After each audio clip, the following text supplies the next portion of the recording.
So next we have we have Nick Grande from menatv. Nick is a seasoned media executive who gave up his corporate career to start a consultancy some years ago, and has recently started up a B2B content marketplace, menatv, and he's here to tell us about it.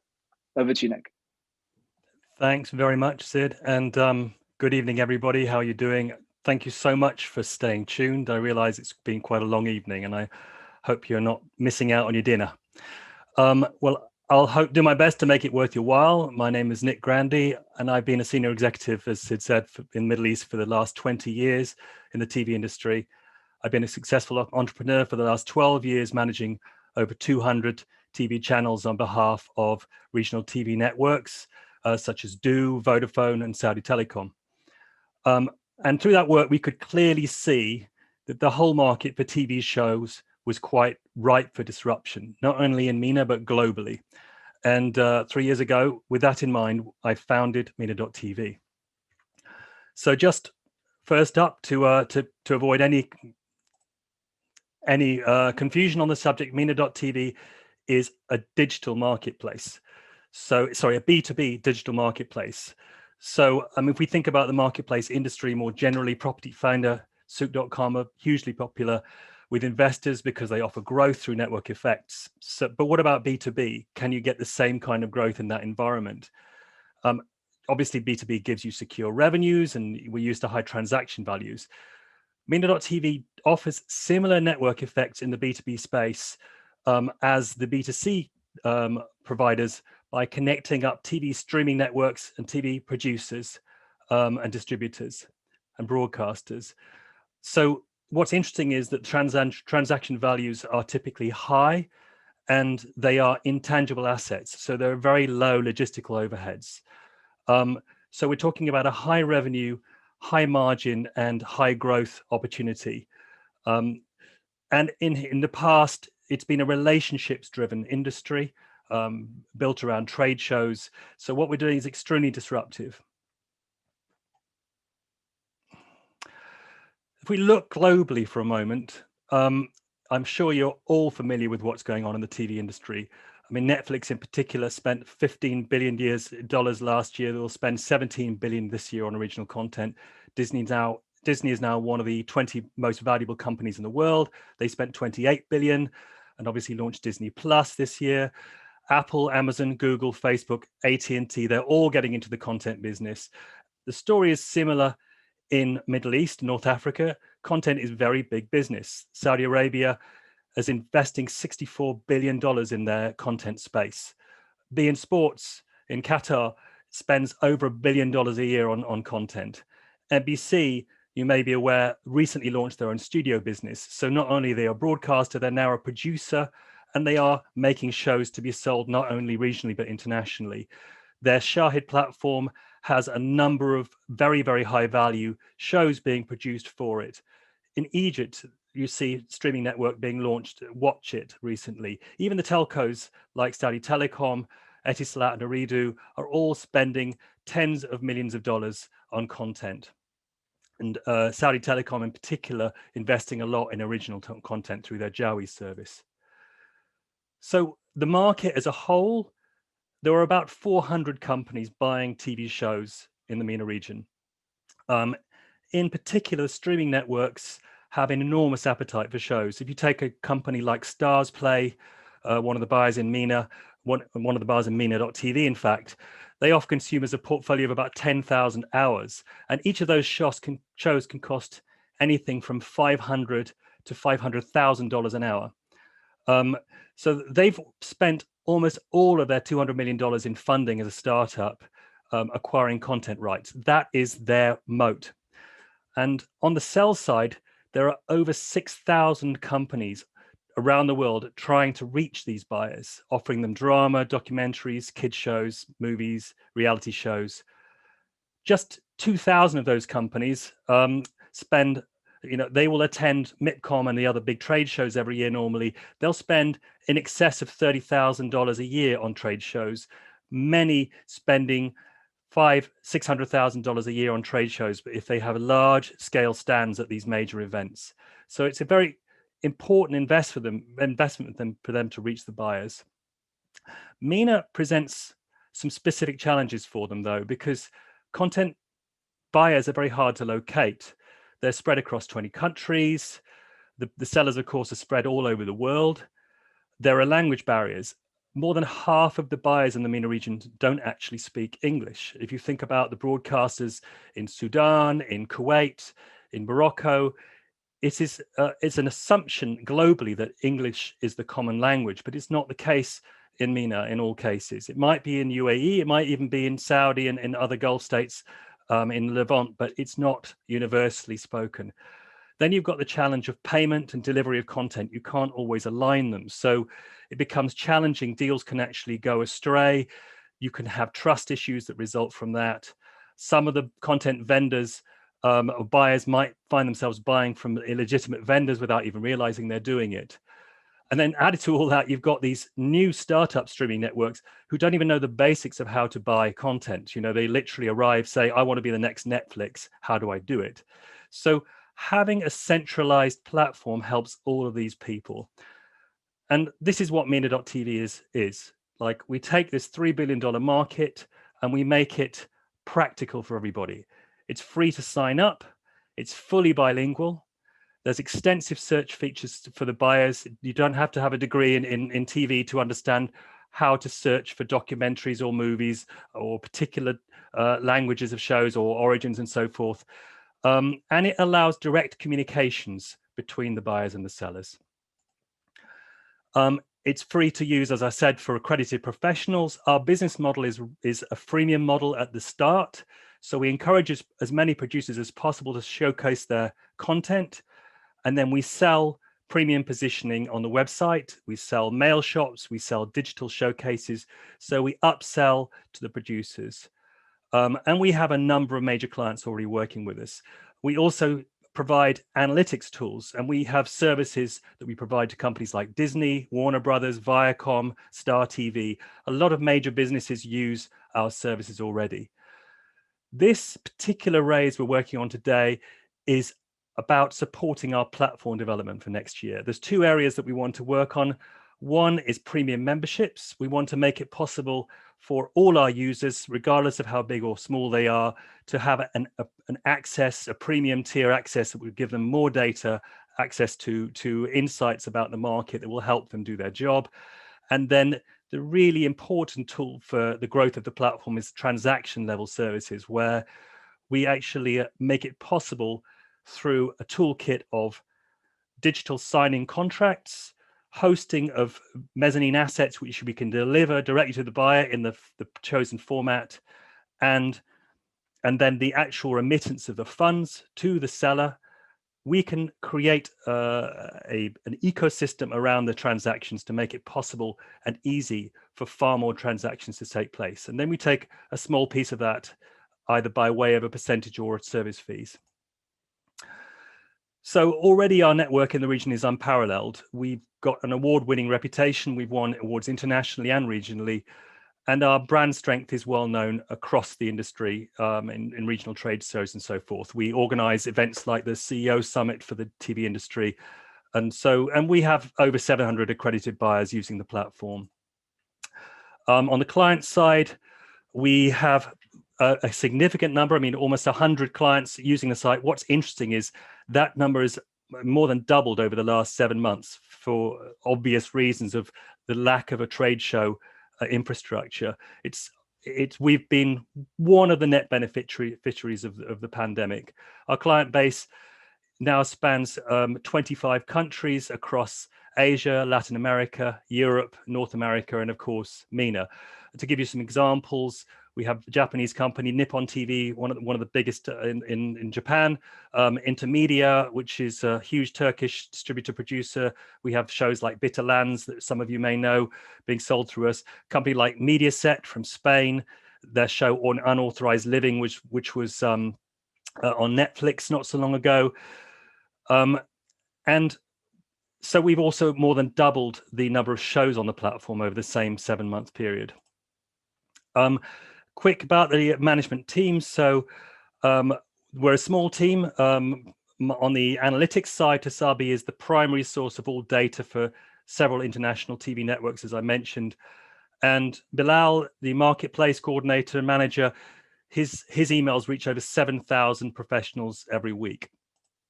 We're also supported in the raise by strategy, technology, and marketing experts. In terms of our market positioning, we're the only digital marketplace serving the $3 billion content market. Digital markets remain a new area, and we serve as many buyers as our global competitors do. So, for example, if you look at like a company down there like Beulah or Rights Trade, our buyer portfolio, in spite of our regional focus, is similar in size.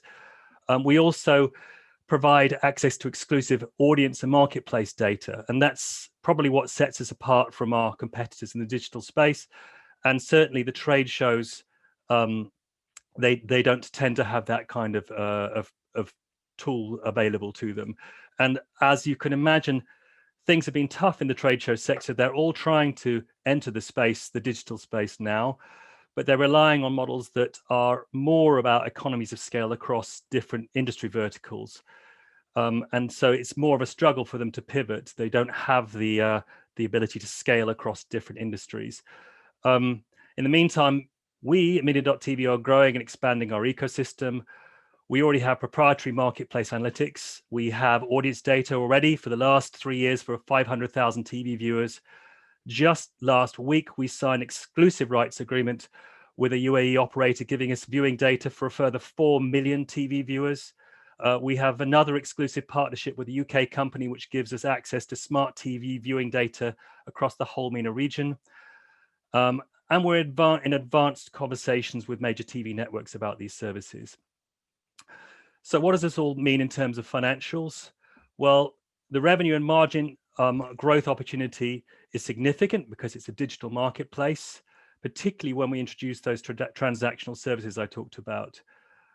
Almost all our investment for this raise is going into the platform development. That means about 163,000 of the $200,000 minimum raise that we're looking for. There are multiple networks that come into effect once we have that platform development in place. Buyers will be driving more sellers to the platform, more sellers with more titles per seller as confidence in the platform grows, which in turn, of course, drives buyers. But when we introduce the transactional component, we can see an ever increasing number of vendors availing the transactional tools, which again drives the network effect further. So that by the time we get to year 5, we're looking at close to $9 million in revenues, about half of which is transactional services. So I've given you already an insight into what we're looking for fund-wise, and it's entirely dependent on this investment into technology that we're working on. I say entirely, that's not quite fair. We have a deep and long-standing engagement with, which is unique to our business, with the industry, and particularly the MENA industry. But what we're doing here is unlocking that in a way that has not been done, actually, period, because what we're offering that perhaps isn't being offered by other marketplace businesses is an ecosystem, not only the tools for buying and selling content, but also the tools for engagement to keep people coming in. So as I mentioned, 160,000 of the funding will go into the platform development. The remainder will be invested in increasing outreach to buyers and sellers. And we're looking at a similar spend in 2022. So the 2-year funding is where you see that 447 figure coming from. A lot of things that weren't put into the model but are worth mentioning revenue-wise. So already we're having interest from partners in Africa, Russia, for example, for global expansion, taking the Media.tv and applying it in other regions.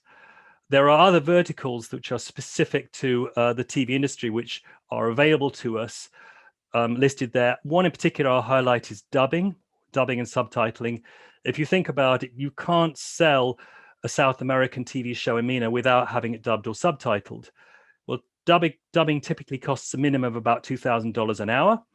So for a 10 episode show, you're looking at $20,000. So, with our positioning, we're obviously uniquely positioned to participate in a transaction like that and become a key funnel for growth.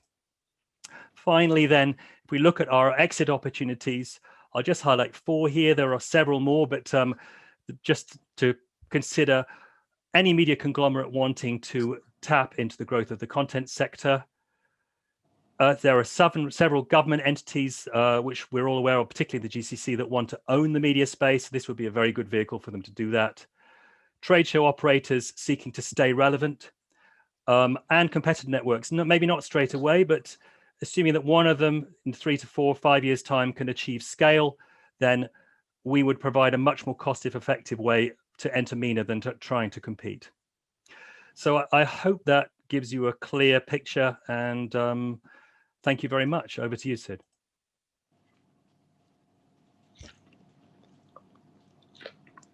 Thank you, Nick, and thank you for that. So we do have a couple of questions here. One was about the rise in sort of in non-Hollywood and non-sport content. Do you see? I know that we've seen, for example, I guess this relates to, we've seen some Turkish productions come online in the UAE and be very popular. So are you seeing an increase in that kind of production, which would be good customers for menatv platform? Absolutely. I mean, in terms of MENA demand specifically, if we look at the audience side for a moment, kids content is extremely popular. It indexes much higher than anything else, apart from maybe movies. If we look at documentary content, it's very popular, particularly with general entertainment channels, the big state broadcasters and so forth. Another opportunity, which probably I didn't highlight in the presentation, which is Arabic content production. The investment in Arabic content production is going up so much that there's a big export opportunity that is starting to happen now. So my presentation has been predominantly focused on the inward market, the MENA buyers themselves, but there are numerous opportunities for coming up for high value Arabic content. People might be aware that Netflix, if you don't know, you will know now, 9th of November, I think they're launching their first Arabic original internationally, a show called Paranormal, which looks like a fantastic show made in Egypt. Fantastic. So, okay, we have if the other panelists could go on mute as well, that would be great. Okay, so we have another question here about data. So you've mentioned data, and the question here is how are you going to monetize that, and who would be the typical consumers of this data, the typical purchasers of this data? Sure. Well, firstly, we have an existing data product we've been working on selling for the last several years, 3 years, and that is monetized with the broadcasters, and we have a monthly report structure for that. But that's what I would call the 1.0 data solution. I mean, the next stage, which we're already implementing, is to provide tools that go out to the vendors that give them marketplace insights, because as you can imagine, all of these 90 or so vendors, that most of them know very little about the market structurally. They just know when they made a sale. But the thing what we really want to do is to introduce subscription level, user level data services, which is where we actually layer into the when you're looking at a TV show, there is some data which is immediately available from the vendor, but you'll see other data which is there's a padlock in front of it, where if you want to know, for example, how well the show does audience wise, where it's been sold, even indicative pricing information about the show. This is essential both for buyers and sellers. So what we'd expect and how we forecast for this is that the service would be relatively inexpensive. We're talking less than $1,000 a year on a monthly fee basis, and the user would basically have a professional subscription for that. We're looking at about, if I recall correctly, about 15% penetration of that service. Fantastic. And just to end this with, we have a potential customer for you. So someone's asking, how can I sell my family content on mena.tv? Well, I'm glad you asked. It's first of all, if you look to the website, there's a little box in the right-hand corner called Sell Content. If If you click on that, all the instructions on how to sell it there. You can drop me an email. My email address is right on the presentation. I'll happily look into your query personally. Bilal will make sure you're up on the site in no time. And just to reiterate, it's free. So, the initial listing is not going to cost you anything, and you'll get exposed to those buyers.